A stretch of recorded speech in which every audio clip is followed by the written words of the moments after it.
Thank you all so much for joining us. We really appreciate it. I know it's rainy, and welcome to sunny Munich. Last time I was here, it was sunny but cold, but thank you for coming out because we have an amazing panel tonight.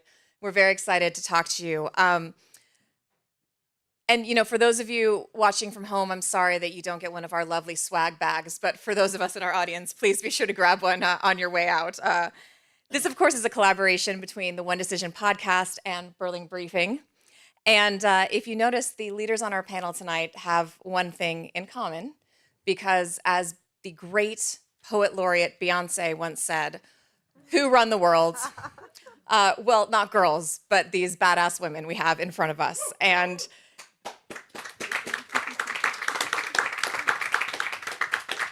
given what's going on in the world and uncertain times, we wanted to gather these women together and talk about not only global issues and foreign affairs, but whether more women's leadership and leadership of a different kind, apart from this kind of macho, bravado, unitarianism we've got going on, unilateralism, excuse me, can be kind of the antidote to what's happening. So with that, I'm going to turn it over to Nina to introduce herself and the rest of our panel.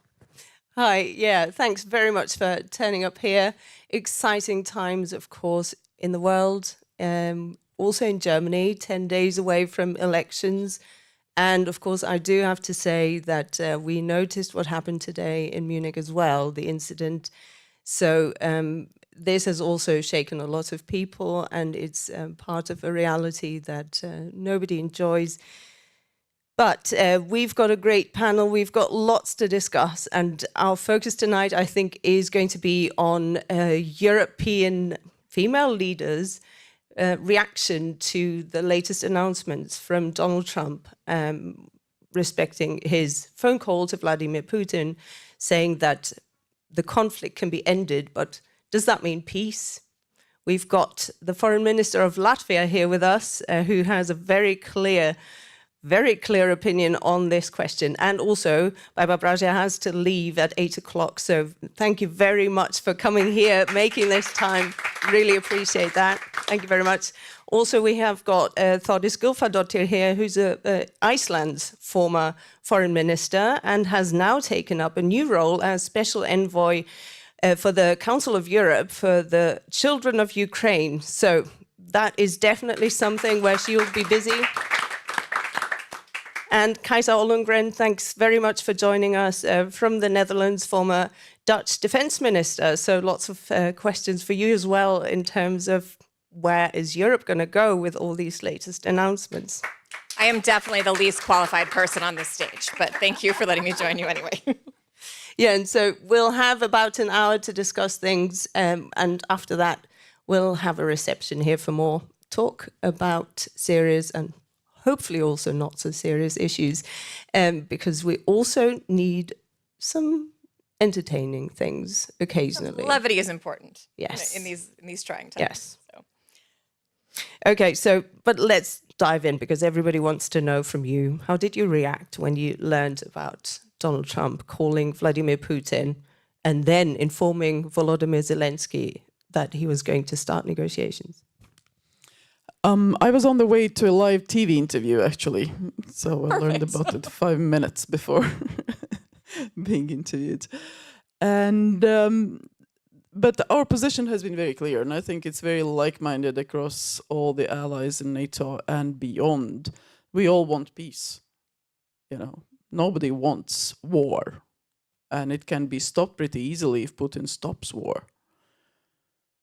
That is not happening. Whether this will actually lead to something, we will see. For now, the only things that we are seeing is more Russian attacks and all the instruments of power within Russia geared towards war.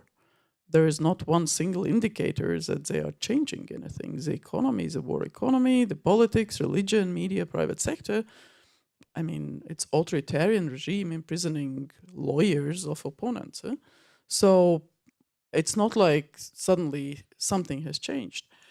And therefore, yes, we all want peace, but it has to be peace with Ukrainian agency, on Ukrainian very clear understanding, but also peace that doesn't affect negatively or adversely other countries' security. And here I speak, of course, about those countries from Norway to the Baltics, Poland, and so on, who are actually on Russia's borders. And, whatever arrangements we have afterwards, they have to be strong enough to ensure that Russia, which is an official threat, as recognized by all the allies, thanks to the defense ministers and the foreign ministers and our leaders, that Russia that is a threat actually stays within its own borders and actually is not restarting hostilities elsewhere. And for that, there are obviously certain things that need to be done. Russia has to be weakened on the battlefield. There have to be certain guardrails afterwards. We will never recognize occupation of Ukraine's territories. Ukrainian borders and territorial integrity in accordance with its international borders is sacrosanct. So there is a whole set of things that will be happening. But once it leads to actual peace, and it can lead to actual peace, it's of course what we all want. We want peace in Ukraine. We want Ukraine, strong, sovereign country, recovery, reconstruction, and everything. But to get there, from here to there has to be certain steps. So this is the beginning of the process. We will see. And we also know that Putin's aim is actually change in European security architecture. He's been quite open about it in 21-22. But is getting from there to here, and I'll open this up to everyone, is that now more difficult if you have American officials, including the American president, giving away some of those huge bargaining chips before negotiations have even really begun? If you're already saying Ukraine doesn't need to be part of NATO and no US forces, which would obviously make enforcing any kind of ceasefire really, really difficult, is it done before it's even gotten started?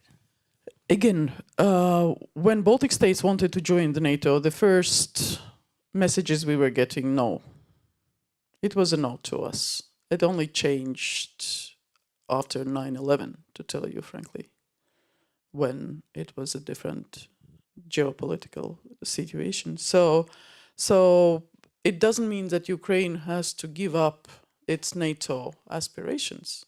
It's Ukrainian agencies. They can still maintain its objective, whether it becomes or not part of the outcome from the negotiations. I would separate that part from what Ukraine itself decides what is best for her. So I don't see that as giving something up. The same about the American troops in Ukraine. I mean, who is surprised about being that said in open? We all knew that was quite obvious. But it doesn't mean that there is no American support if there is international presence. That is a different thing. So there is a variety of ways to look at it. But again, prejudging something before the actual negotiations start, I would say it's too early. Last week with the Baltic ministers, we were in Washington and had long conversations there on the Hill, policymakers, also with General Kellogg. And it was very clear that General Kellogg is preparing options for the president to decide. And it will be president's decision and decision alone. And that was very clear that nobody else is going to do that in his stead. So not even Elon Musk? So it's a beginning of the process. Who is that? That's a very complicated question. I do not feel qualified to answer. Any other reaction from, what you're hearing out of the U.S. as far as these negotiations? Yes, well, I happened also to be in Washington. We were attending the same event. And you do hear different things from Washington. But I must say it hasn't become easier yesterday and today when one president to another in a phone call and the report on that, you cannot just erase everything that we have talked about before, also in NATO with Ukraine. Which is, of course, cooperation. We have a NATO-Ukraine Council. We have talked about the way forward. Well, and the policy of the Biden administration in the last NATO summit that we were all at in Washington was saying pretty openly Ukraine should become a member of NATO. Yeah, and I think we all said it's not the question if, Correct. but when. And of course, every NATO ally has to agree to membership. And we know that because when Sweden wanted to join, it took quite a long time because Turkey didn't agree. So that's all in the game. But saying on beforehand that it cannot be on the table also in negotiations, of course, is not something that we have seen before. And I think we have to be honest about that. And I think also I read today Kaja Kallas's reaction to this, and on behalf, of course, of the European Union, I think that was very fair. So to say if you want to start a process of negotiations towards peace, then you don't start by concessions to your opponents. Normally that's not what you do, because you're starting on a back foot. You're starting your game and you're 2-0 or 3-0 behind.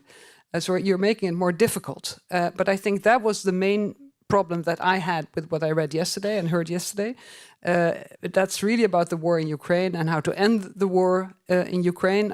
I wouldn't necessarily conclude that the US is less committed to NATO, but I do think if we don't get the right end of the war in Ukraine, it will weaken NATO, because it will send a sign to all autocrats in this world that might does make right, and that aggression against another country bordering your country, for whatever reason you have for that aggression, that it gets rewarded. And I think that's a very dangerous precedent, and I think we have to say that. And I was very glad to hear the European reactions yesterday and today being critical of this path that President Trump has chosen.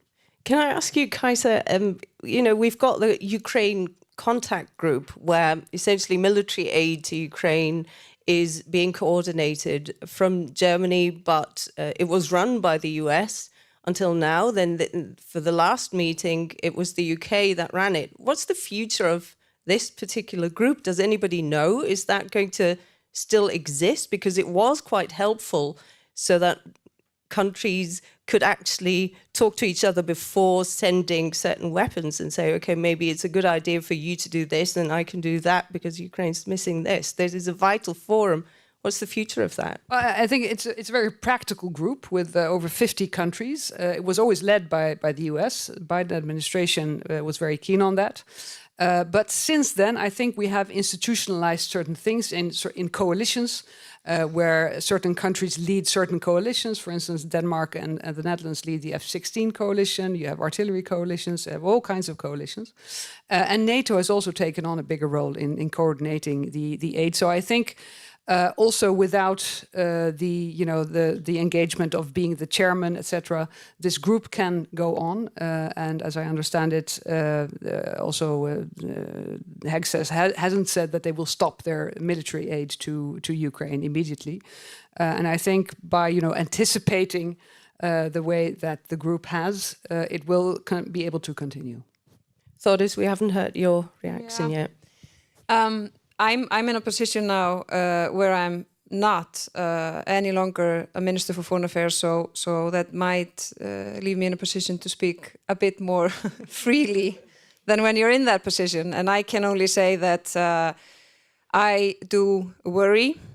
I think that, there are not many things in a very complicated world when it comes to geopolitics that are black or white, but the full-scale invasion is one of those things. And Ukraine has, who wants peace more than Ukraine, than the Ukrainian people? They have been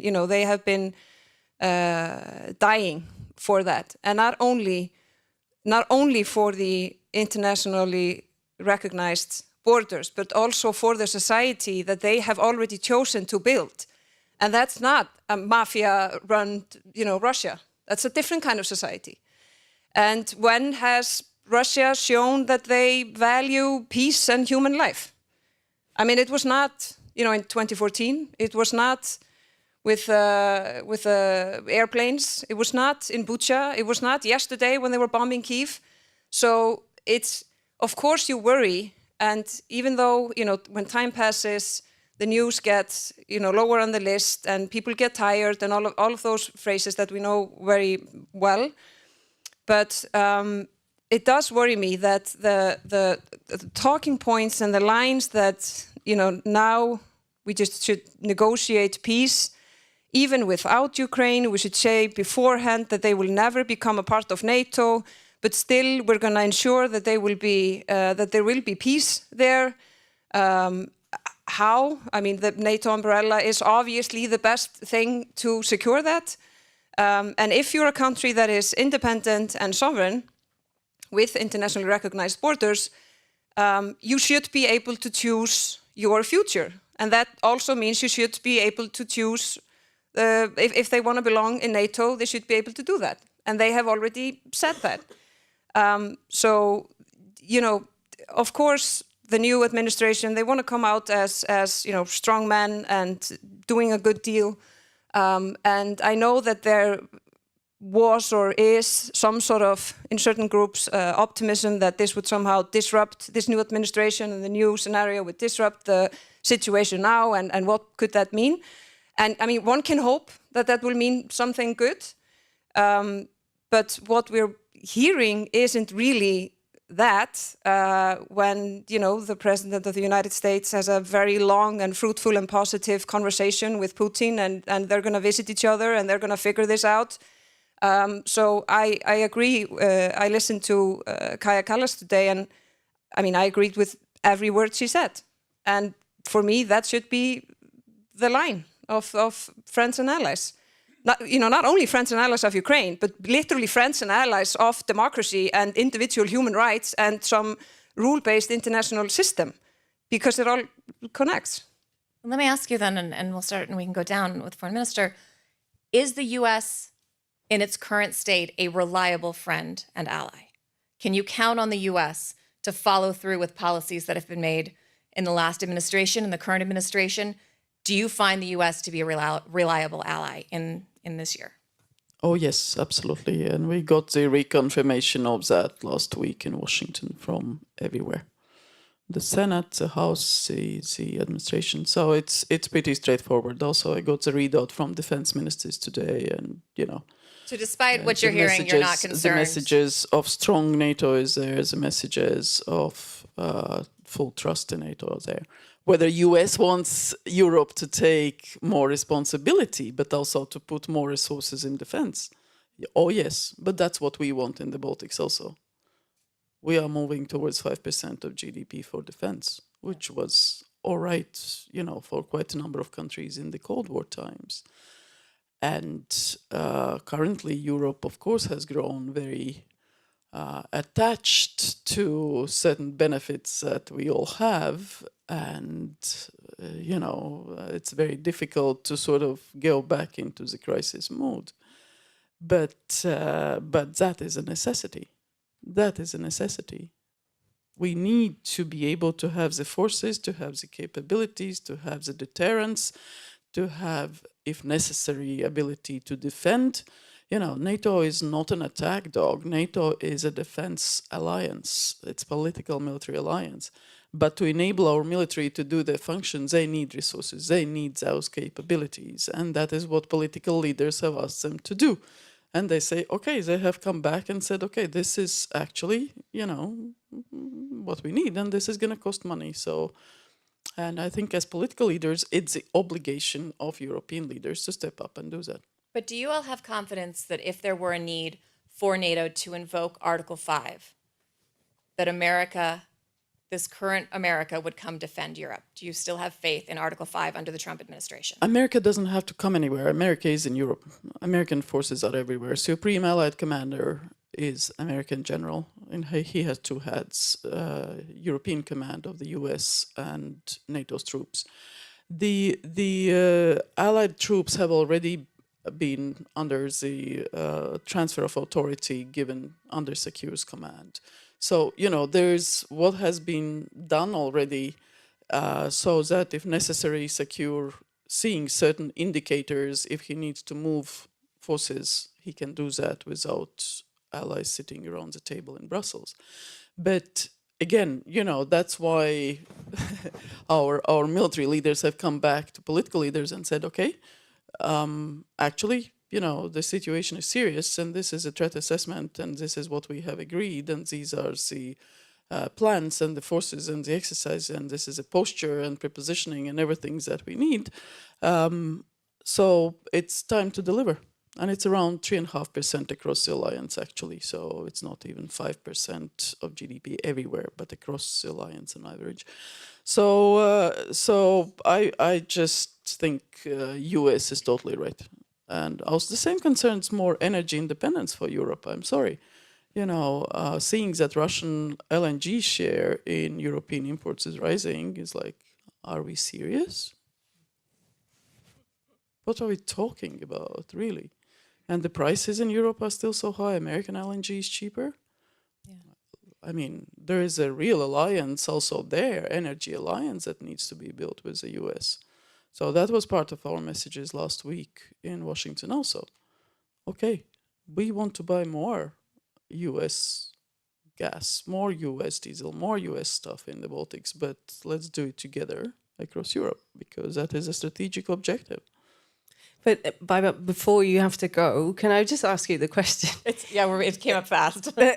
Because you're saying you agree with what the Americans are saying about the goal of stepping up European defense budgets, and it's something that we've heard from the Baltic countries in particular for a very long time, that other European countries are not essentially investing enough money into this. But how is Europe going to take part in the negotiations? Isn't that something where you have got criticism for the Trump administration? This phone call where Donald Trump calls Vladimir Putin and then informs Zelensky, and everybody else in Europe learns about it in the press.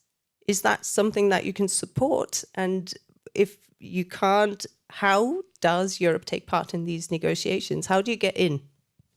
I think we all in Europe have been very clear that Europe has to be part of the negotiation process. Who is that is the next question, and that's $1 million question, as we all know. And but I won't go into it. But yes, Europe, because again, it's a peace in Europe. It's the interests of European countries. We in the Northeast, of course, together with Finns and all the others, we have been, in touch throughout the process. You know how it is with Nordic Baltic ministers and our conversations that are ongoing. So there is very clear understanding, yes, that there is a role for Europe. How to do that and who is going to do that, as I said, I don't want currently to go into it, but I'm sure that we could get that decision. And we know you have to run, so thank you so much for joining us. And if we could all applaud a very dramatic exit. Thank you all so much. Safe travels. All right, I want to circle back. Do the two of you have faith in Article 5? And is the US a reliable ally to its European and other allies around the world? I want to believe that the US is a reliable ally and will continue to be. I mean, the US is the most important ally to each and every European country. That's a fact, and that has been the way for a very long time.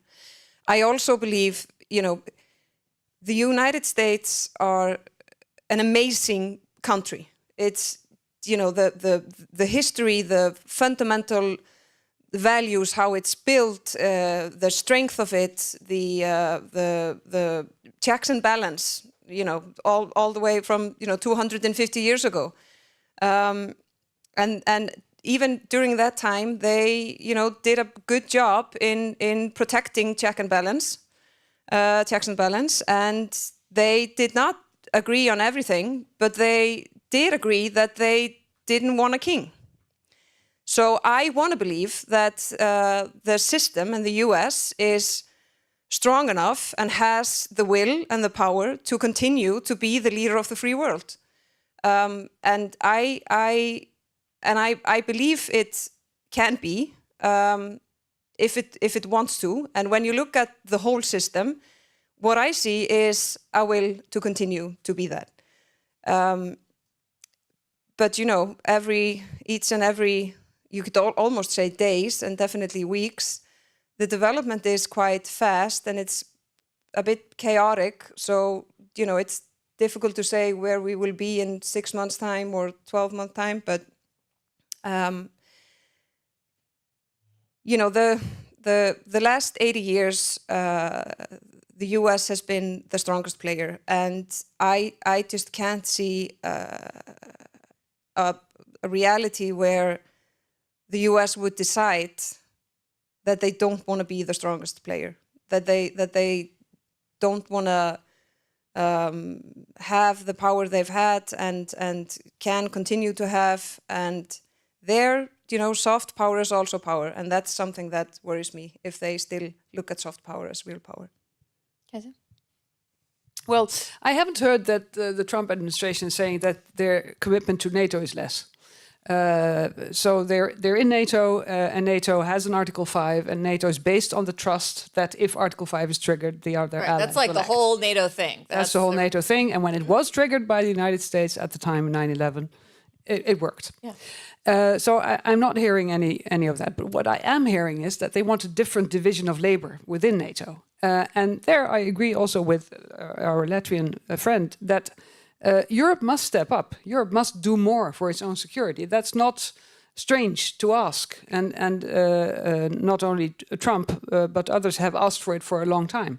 And we have to live up to that expectation. Europe has to be responsible for more of its own security within the NATO framework. This was a big pet peeve of Obama as well. He just was less loud about it and less upfront about it. But my understanding is behind the scenes, he was pretty upset about this as well. Yes, exactly. So, and then in 2014, we agreed we have to grow towards those 2%, the 2% in 2024. Then we had, of course, to speed things up because the full-scale war in Ukraine started. But so I think that is something we can agree on. And but the whole division of labor thing is a different question. Because that is a mindset where the United States says, we are expecting more of engagement in the Indo-Pacific.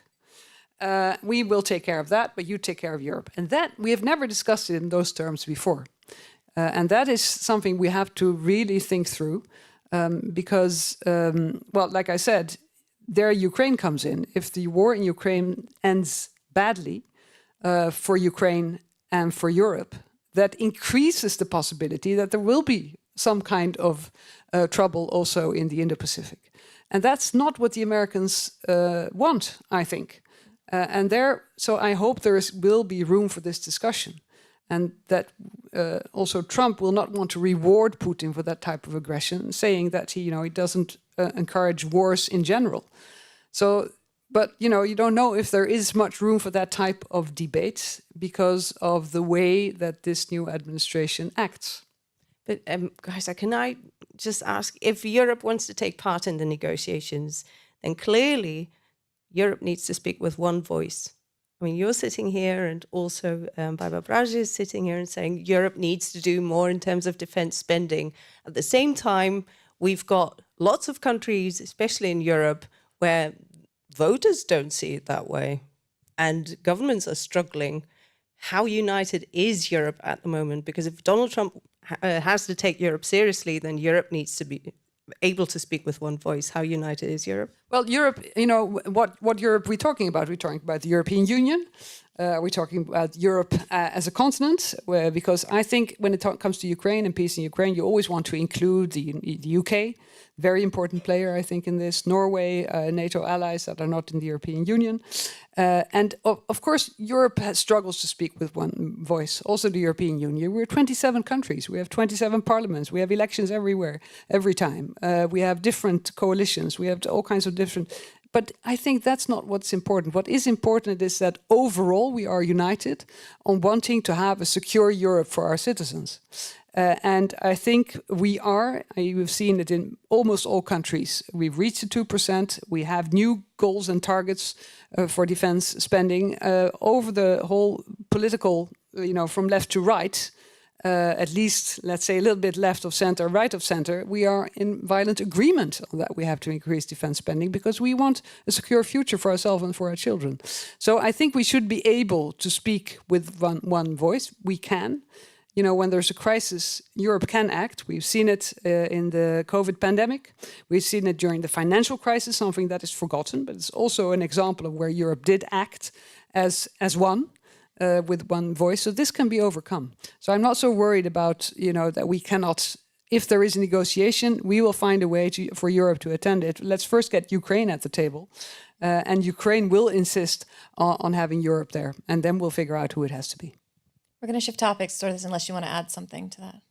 No, I don't think so. Okay. I agree with everything she said, basically. Well, that was very accommodating. So united. I want to talk a little bit about the state of democracies around the world, and this lack of faith in institutions. And this is something you're seeing not just in the U.S. It's something you're seeing here in Germany. You're seeing it all across Europe. You know, the U.S. in particular, we've talked about this a little bit. If you look, you know, you're getting these career civil servants who are being dismissed from jobs at USAID. They're being dismissed from the FBI and all these agencies. And for me, the reaction is more telling than the act itself almost, because those actions are very popular with the president's supporters. And actually CBS News, my former employer, has a poll out this week that says President Trump has a 53% approval rating. And that's because people who don't work in Washington, D.C., who don't work in USAID, who don't work in these spheres don't really understand what these people do. So my question, Þórdís, I want to start with you, is this a failure of government officials, not in one party or the other, across the board, to explain to populations what the government does for them, how it is functioning for them? Or is it simply that the government is not doing that and that's why people are so upset?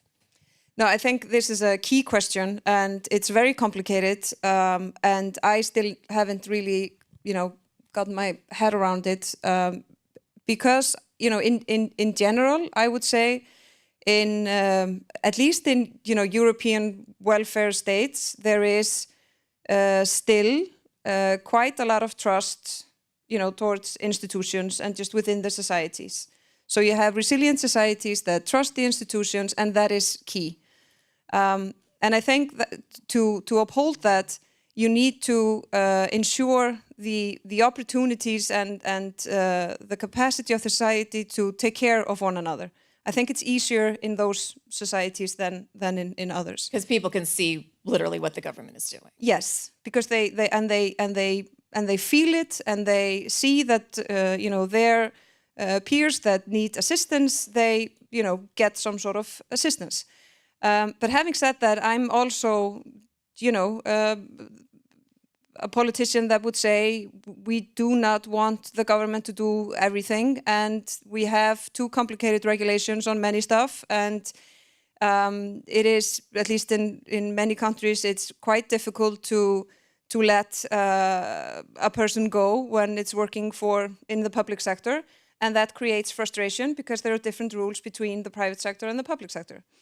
But now I'm rethinking all of that when you see, when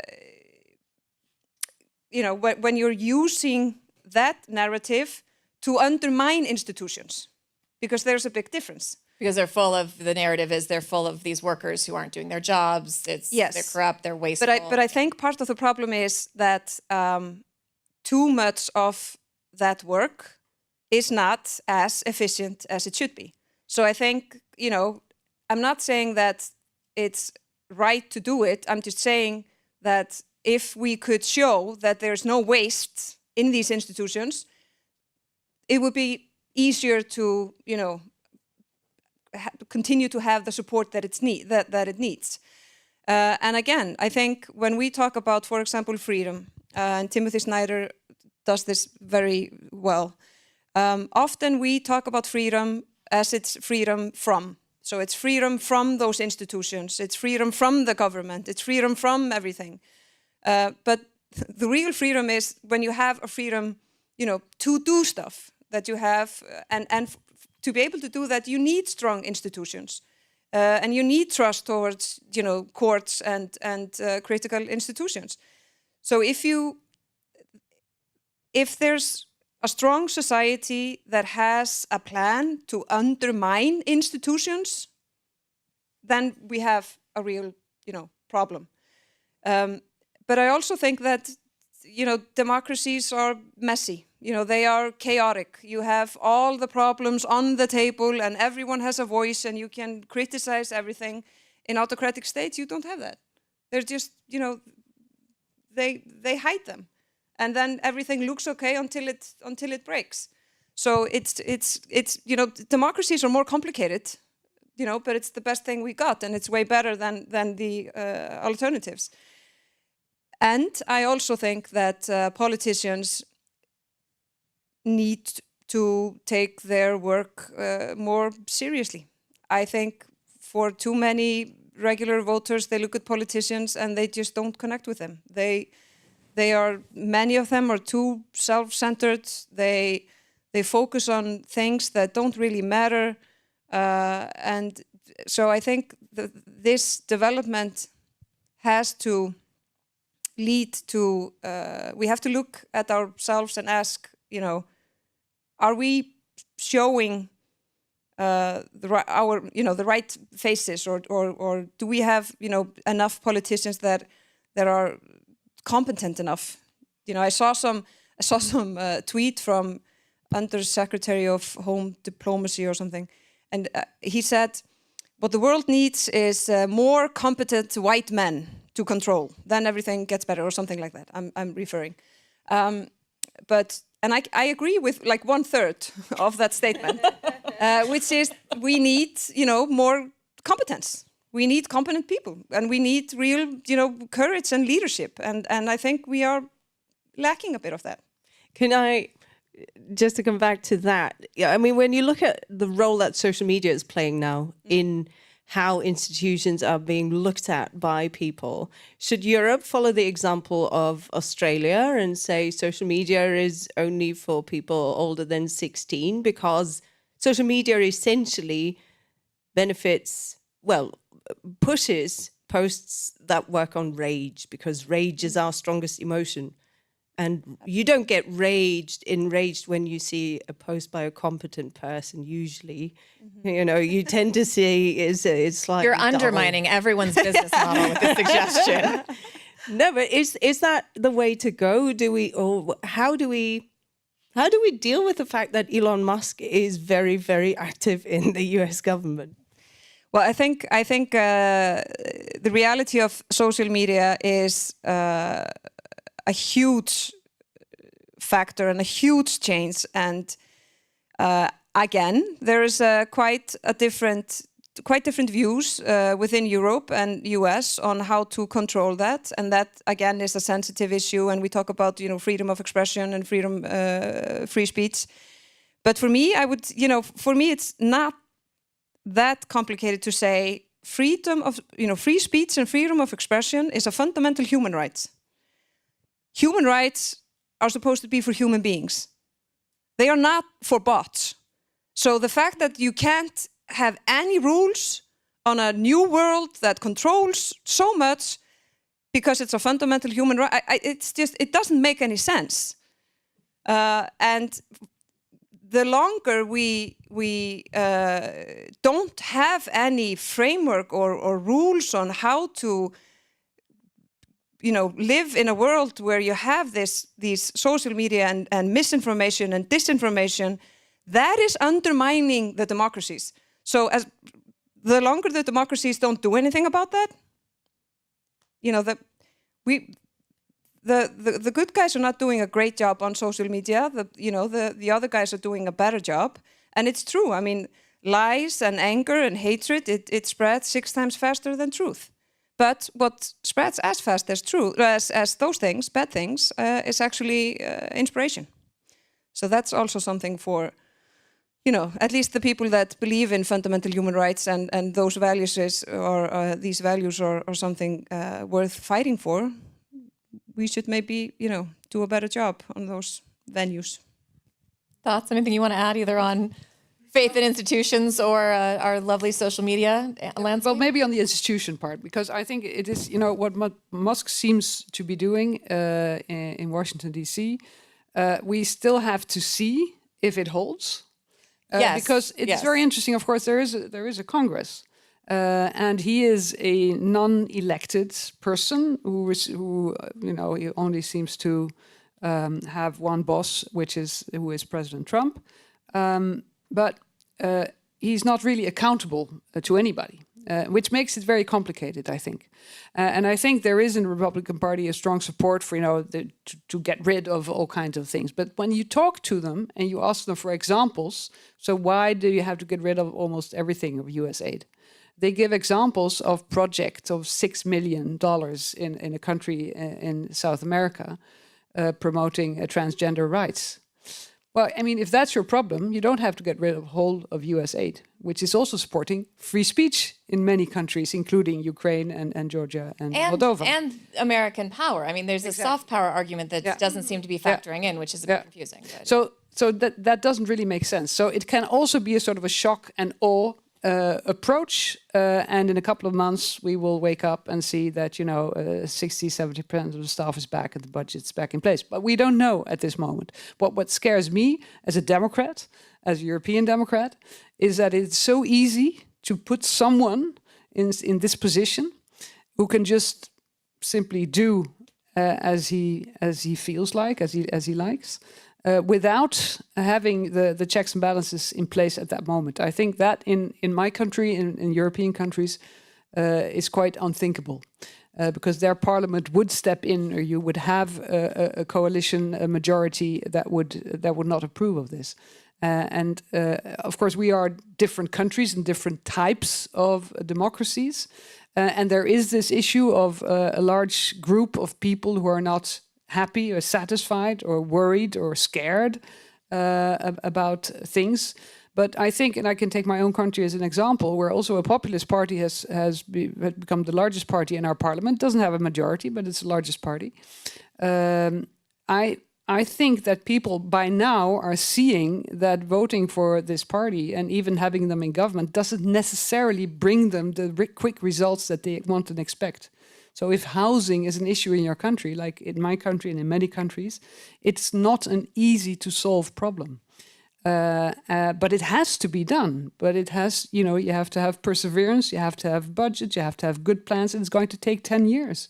It's something that people have difficulty in accepting, which I understand if you are the person looking for that housing. But it's also a fact of life. And seeing now with populists in coalitions that they're not delivering on their promises is hopefully going to make people think again when next time they can go and vote. But that's the risky path, right, for all the European countries, because there are these two approaches, essentially. One approach is, okay, let them demystify themselves, let them get the power, and then people will see that they're useless when they're actually having to do something instead of just describing problems. And the other approach is, of course, to say, like the discussion that we're having here in Germany about potentially banning the far-right AfD party, because we can already see that some of their members have the inclination, they do want to change our system in a way that would completely get rid of democratic pillars. So that is a tricky path, I think, for Europe. And of course, by the time that US courts will have decided on Elon Musk and whether or not it's legal what he's doing, he will already have got access to all the data. How worrying is that? Yeah, I think that is really worrying. I think at that point you would have to conclude that the checks and balances are not working. I think that's extremely dangerous. I mean, the intelligence services, that is very, very sensitive information. But coming back to your point, it's going to be different in every country. For in my country, my party didn't want to and has refused to cooperate with the populist. But other parties chose the other path. So it's going to be different in every country. And I think it's up to those politicians who really want to change things and make things better, and to make sure that people get the things that they need, that the societies need to make our economies function and our societies function, that they deliver on that, and that is the only way, and not to promise things that cannot be delivered. But coming off your point about competency and your point about multilateralism and how these coalitions have to deliver for their people and democracy is messy. In the US, especially right now, there is this kind of knee-jerk reaction to, in some cases, the last administration, who was almost paralytically bureaucratic, wanting to use government, wanting to go through the steps and balances to the point where the perception for a lot of voters was nothing was getting done. So is the antidote to that changing the people who are in these offices, changing the people who are in these coalitions, having more women participate at all levels of government? We pulled a stat from the UN. According to the UN, 107 countries, including the US, have never had a woman head of state. In 2024, women held only 27% of seats in national parliaments and 35.5% of seats in local governments. And as we kind of lean into this bravado, bullying, autocratic style of leadership, is there another way to go about it? And can women help? Iceland gave it a try, I think. I mean, I think it's obvious that diversity and different kind of leadership would be a good idea. In Iceland, I mean, we were the first ones to democratically elect a president. Today, we have a prime minister that is a woman, foreign minister is a woman, speaker of the parliament is a woman, the bishop is a woman, the chief of police is a woman, the president is a woman. You know, I could continue. And we've talked about me applying for Icelandic citizenship before. Yeah, we've talked about that. No, but what I can say, you know, we're doing fine. It works. It's okay. Show off. So yes, I do believe that, you know, there is obviously a difference between, you know, men and women. But there are probably more difference within, you know, the women's sector and the men's sector than it is there in between. But I think with the world we live in now, I think it would be an excellent idea, a sensible idea and a smart idea to increase numbers of women in power. Because what comes with it is often new approach, different views, more compassion, more human approach somehow. And I think that is what we need. And I actually think when we're talking to, you know, voters and our publics, I think we more often need to be basically just more honest. Because there are too often show-offs. Like people are pretending they know it all, they're pretending they can fix stuff that they can't fix and they know it, but they still say it. And that is what also feeds, you know, populist parties, where they can then have, you know, very simplistic solutions for difficult and challenging things, instead of, you know, just say what you mean what you say, acknowledge when things are complicated, try to explain why, talk like a human being, don't talk like a robot, and be a part of, you know, being a politician is you're offering to, you know, service something. You're there to increase quality of life or assisting in things that, you know, have to be done. And I think it would be, you know, why not? It's not like we, you know, have all the solutions with a method that we've used, you know, since the beginning of mankind. So it might be a good idea just to mix it up a bit and have more women. Yes, well, of course, I was thinking about Iceland and then my own country, the Netherlands. Well, we did have a queen, but we now have a king again. We've never had the UK. Yes, exactly. We never had a female prime minister. So we still have a long way to go. But I agree, of course, it's better to have more of a mix in every way, young and old and men and women, etc., etc. But we do seem to be, in general, in the world, going a little bit backwards. And I think we have to acknowledge that as well. So why is that happening? Why in the United States, for instance, I think the current Secretary of Defense has said that he doesn't really see added value to women in the armed forces because women cannot fight.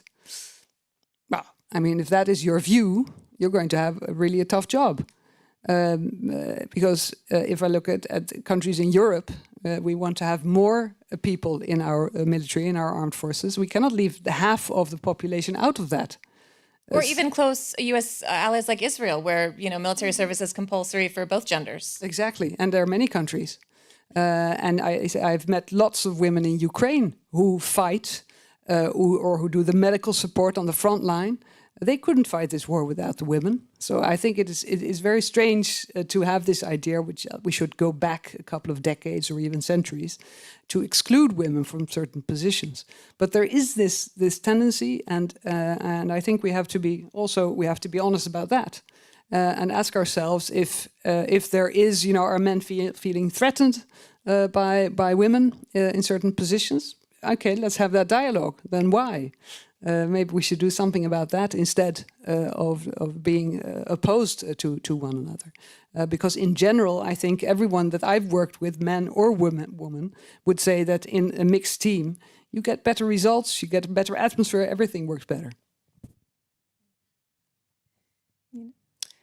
Yeah, I'm just thinking about the fact that all the populist parties in Germany are run by women, which is very interesting because it leads us to the point of essentially saying we need diversity in age, and it is really not that much about gender, but when you look at the lack of diversity, especially in US politics, when it comes to the last presidential elections, we had 2 old men, and here in Germany as well, we have 2 men who are standing to be chancellor, who are the current one. We did run a woman; she just didn't win.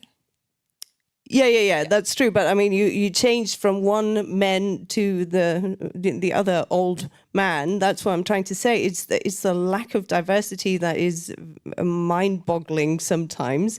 But here in Germany, I was just struck thinking about Alice Weidel from the far-right AfD, and then Sarah Wagenknecht from the far-left BSW, and then Marine Le Pen, who is the leader in France. So I think we just need to be clear that it's not just man, woman. But of course, it can also serve the feminist foreign policy approach is something that Annalena Baerbock was, the German foreign minister, trying to push a lot. And she actually used it as an approach.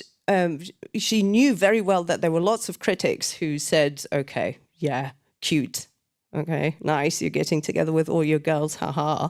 But she used it to get access to countries where otherwise she wouldn't have got access. She used, for example, the opportunity to talk about diversity and to talk about how wars affect children, families, etc., and how wars can be ended better if the women on the ground feel safe.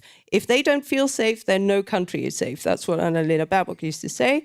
And then she goes to a conference and talks about this topic and gets access to the South African, who she's been wanting to talk to for a long time. Right? So it's a very pragmatic approach, like you were saying, Þórdís. It's something where, this is not going to be very popular in the next couple of years, I don't think. I can't see it. I don't know if you disagree. No, unfortunately, I agree. I think that will, but I don't know. I mean, things are moving so fast. It's really difficult to vision or see where we will be in 6 months' time or in a year. So I don't know, if something could break that up, but at least we're going in that direction, and we see backlash in this, and I think I agree with you, unfortunately. Okay, so we're in Munich. It's the Munich Security Conference, and you'll get lots of chances, of course, in those corridors to run into other women, but also men. Can you just, because we want to sort of end on a lighter note, don't we? Can you just tell us about some of the funnier encounters that you've had at the MSC, where you find yourself queuing behind somebody you've wanted to speak to for a long time? Because we all know that it's really packed there.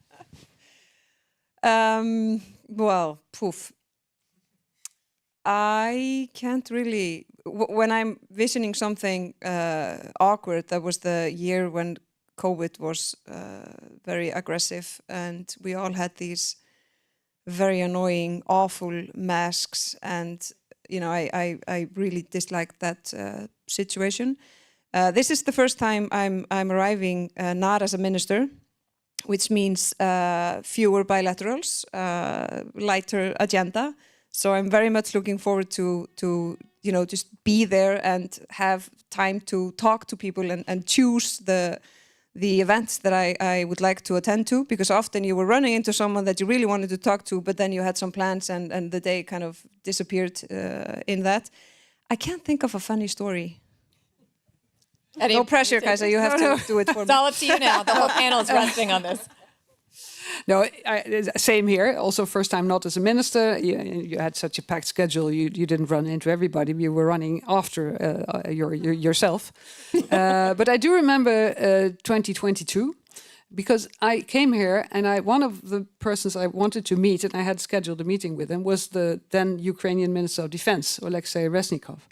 And that never happened. But we did speak to each other on the phone when I was still here, and he was on his way to the plane. And we didn't hear one another properly. And he said, "Just call me Alex," because I didn't understand his name. So it was a completely messed up situation. But I will never forget it, because only days after, then of course this large-scale war broke out. I did meet them with your former colleague Kuleba. Dimitri, exactly. And I spoke to Alexei on the phone, and which helped, because then after that I could speak to him on a regular basis. And eventually I went to Ukraine and saw him there for the very first time. But it was, it's something I will not forget. Actually, the last time I was here was 2 years ago when Zelensky came, and it was supposed to be maybe his last time out of Ukraine for a while. And I was just telling the story, but there was a mistake with my ticket. And I ended up having an extra day in Munich, and I had a lovely day. I went shopping, I did some spa, and then it's Munich, of course. And my phone went off at 2 o'clock in the morning, and the war had started, and I spent the next 6 weeks in Poland and Ukraine. So hopefully I won't start any more wars. We won't start any more wars this time.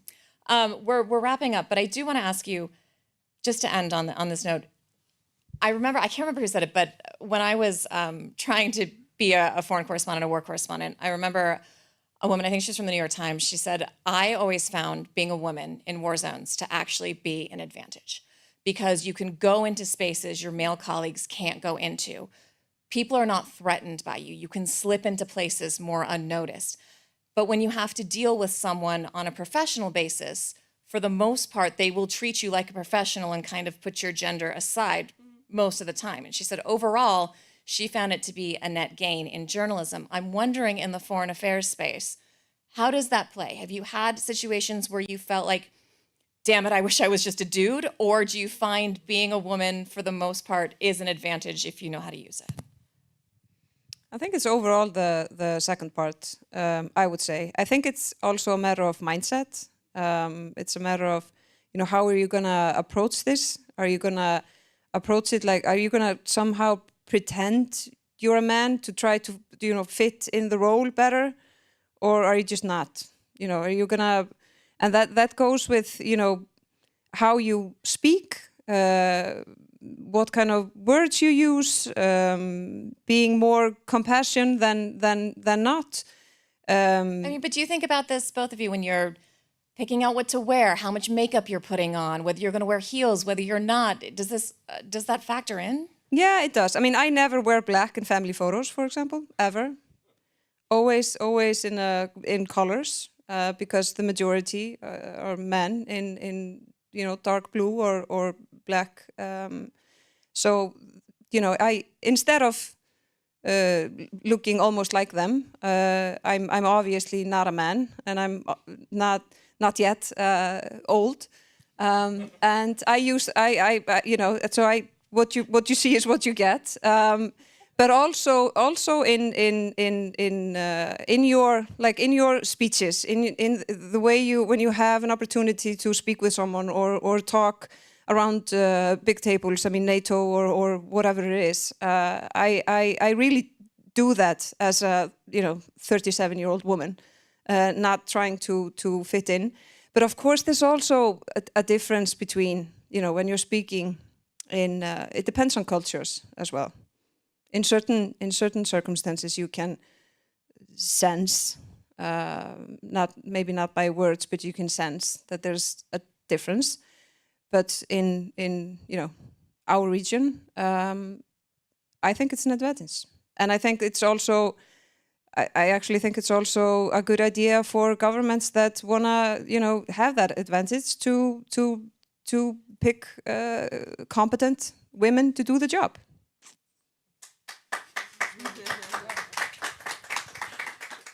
Yeah, well, when I was Minister of Defense, when I started out, I think there were 8 of us in the NATO meetings. I think there are about 3 or 4 today. So you do stand out because there are not so many. I think that you can use it to your advantage. That's absolutely true. But at the same time, I think in general, you have to, perhaps not when you're a minister, because you have the position. You represent your country. If you're in Brussels, you represent your country, so they have to listen to you, man, woman, whatever. Doesn't really matter. But in general, also before that, in your career, you have to make an effort, and sometimes more than men. But really, I don't think so much about clothes. Or I do remember when I had two very, very tall colleagues. One of them was called Mark Rutte. You're very tall. I used to. No, I always wore heels because I didn't want to be too much smaller than he was.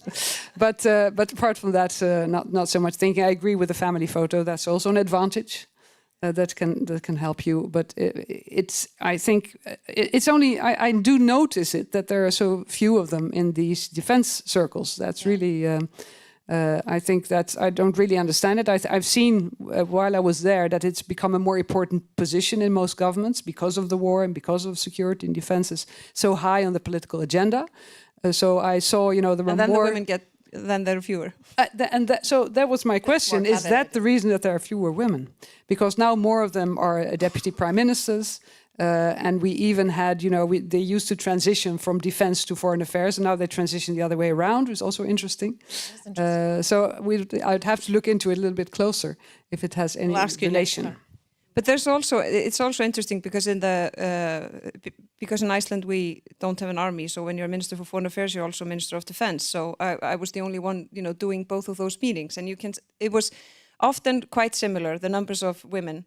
But then in the leaders' meetings, there were like 3. So on the level above, so each tier there are a few. Each tier up there are fewer. Yeah. So if it doesn't change, it will take, I don't know, 1,000 years. Let's hope not. So what can make MSC this year a success? Just briefly from both of you. When will you go home and think that was a good conference? Well, it's of course going to be a very interesting conference. We're going to have the Vice President of the United States. It's going to be interesting to hear what he has to say. Will he repeat what he said earlier, or is going to repeat what we've heard this week from President Trump and the Secretary of Defense, or it's going to amend it a little bit, seeing now that the response is not very positive. So I think that's going to be very, very interesting. And I really hope, for me, it would be a success if the European countries show this unity that we talked about and show resolve in their support for Ukraine, resolve in strengthening European defense, boosting European defense industry, really working together on this and acknowledging that this is really could be a really pivotal moment in time. We have to do that. So that would be the success for me. So I'm curious about the United States, but I'm hopeful, and I hope not to be disappointed that Europe will step up its game. Yeah, I think Munich Security Conference is always a success because it always matters so much. I mean, everyone is here, and it's always extremely interesting, and there's always something big happening right before and during, and so it's always a success in that respect. But I agree with that fact that a strong European voice. It will be interesting to hear what J.D. Vance, Vice President, will say. And I also, of course, it would be a success if we reach a point where we are moving in the right direction, where we have, dialogues and success stories between meetings. Because, I only came here first in 22, just days before the full-scale invasion. Then 23, it was just before the big summer in Ukraine. Last year, it was a lot about U.S. elections coming up, now again. And overall, when we look at the tension and escalation and the situation in both Ukraine and Europe and around the world, I mean, we have not been moving in the right direction since 22. So it would be great if, at some point when you come here, you see positive changes since the last time you were here, not negative ones. Well, at the very least, I would like to thank our panel for a successful, at least this part was a success, right? And everyone who matters was here. So thank you all very much for joining us. And thank you to my co-hosts and our wonderful panelists and all of you for being here. And I think we'll end it there for today. Nita, if there's anything else you want to add? Yeah, and if you want to listen back again to some of those comments that were made, make sure that you subscribe to both One Decision Pod. She's much better at this than I am. And DW Berlin Briefing. You can find them everywhere, all the podcast platforms. It'll also be on YouTube. So yeah, thank you very much for being here with us. And we all look forward to a great MSc, hopefully a turning point in the positive way, to use the famous site and vendor image that Olaf Scholz And here's to more bright colors in the family photos. Absolutely. Thank you very much. Off to drinks.